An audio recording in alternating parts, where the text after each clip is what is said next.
Bismillahirrahmanirrahim. Assalamualaikum warahmatullahi wabarakatuh. Selamat pagi anak solih dan solihah. Bagaimana kabarnya hari ini?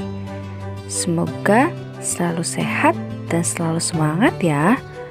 Alhamdulillah, pada pagi hari ini kita dapat kembali bersama dalam melaksanakan pembelajaran KBM online pada mata pelajaran SKI.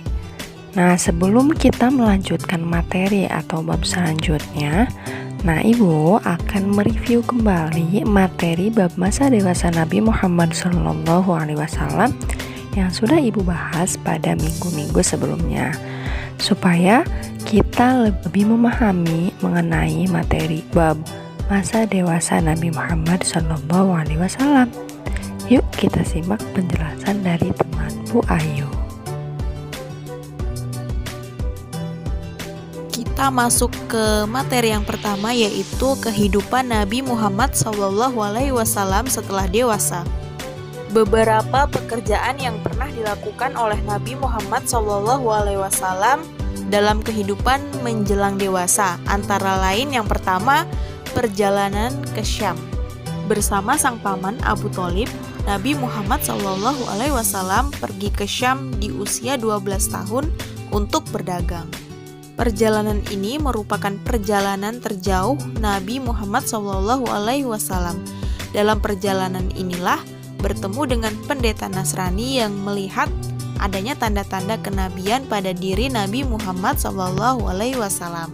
Pekerjaan yang kedua adalah menjadi penggembala kambing. Nabi Muhammad SAW menggembala kambing milik kerabat dan orang-orang di Mekah. Upah yang diterima beliau diberikan kepada paman beliau Abu Thalib. Selanjutnya Nabi Muhammad SAW menghindari semua perilaku buruk yang menjadi tradisi pada masa itu, seperti berjudi, minum minuman keras, berkelahi, maupun berkelakuan kasar dan lain sebagainya.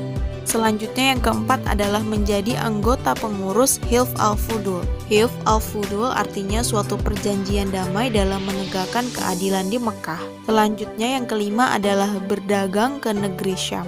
Nabi Muhammad SAW dipercaya untuk membawa dan menjual barang dagangan milik Khadijah binti Khuwailid ke Syam. Materi selanjutnya adalah kepribadian Nabi Muhammad SAW. 4 sifat terpuji yang dimiliki oleh Nabi Muhammad SAW. Yang pertama, sidik artinya berkata benar. Yang kedua, amanah artinya dapat dipercaya. Yang ketiga, tablik artinya menyampaikan. Dan yang keempat, fatonah artinya cerdas dan bijaksana. Nabi Muhammad SAW diberi gelar oleh masyarakat Arab adalah Al-Amin, karena perkataan dan perbuatan Nabi Muhammad SAW senantiasa dapat dipercaya. Materi yang ketiga, Nabi Muhammad SAW menikah dengan Khadijah binti Khuwailid.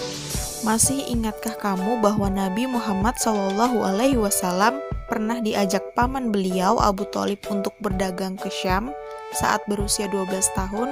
Nah, di usia Nabi Muhammad SAW yang ke-25 tahun, beliau kembali ke Syam untuk kedua kalinya dengan membawa dagangan milik Khadijah.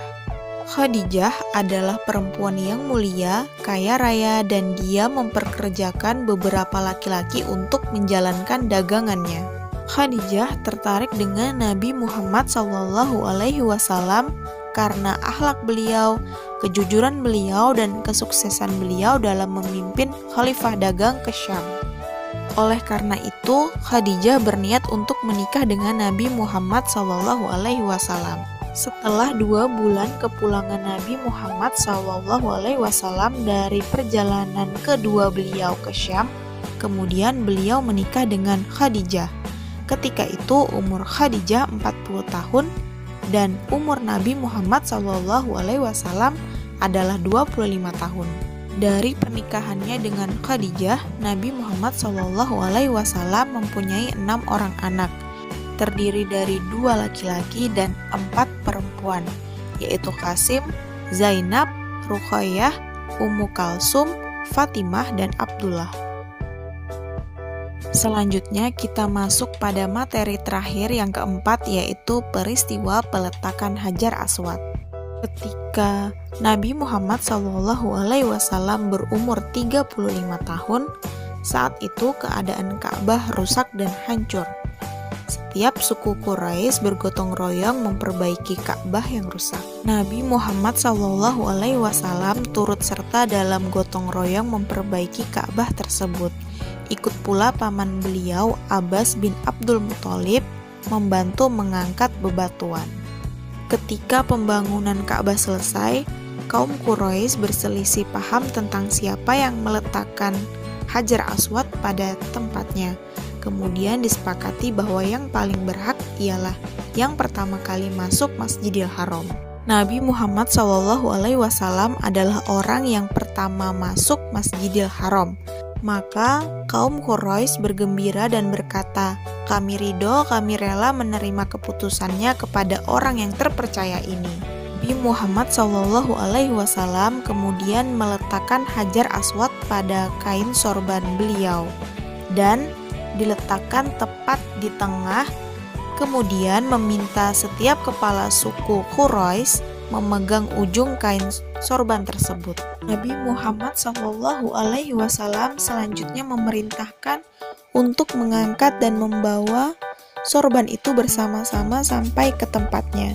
Selanjutnya Nabi Muhammad SAW mengambil dengan tangan beliau dan meletakkan kembali pada tempatnya.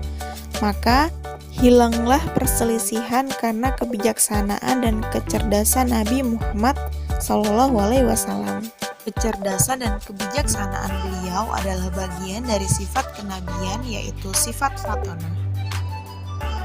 Itulah pembelajaran kita hari ini mengenai masa dewasa Nabi Muhammad SAW yang dapat kita teladani dari Nabi Muhammad SAW, yaitu jadilah seseorang yang suka menepati janji, berkata dengan perkataan yang santun, dan jangan pernah menyakiti hati orang lain.